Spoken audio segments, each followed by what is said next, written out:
In the arena of technology, coding has become really important, and therefore I've got a nice introduction to coding for our children. This is a decoding exercise, so what you'll need for that is the decoding message and also the decoding sheet.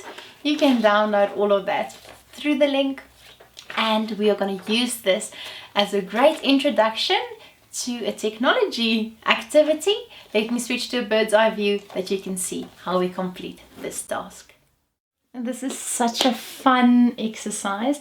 Here we have a secret message that your child can decode.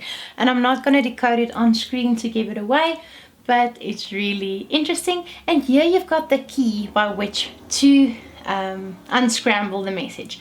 I just want to show you something as a reference, which is really interesting because your child is really going to need visual discrimination when it comes to this. You'll see there are pink flowers, but we've got 3 different shades of pink. You see, very important to keep that in mind. The same thing I'd say with the mushrooms. We've got a light brown mushroom, a dark brown mushroom, and then there's an orange one, yeah, as well. So the same thing with the little drops.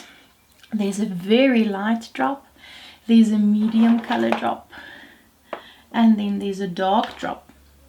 So just make sure your child does that visual discrimination correctly, and then they'll easily decode their fun message. You can even write more messages for them using the same key.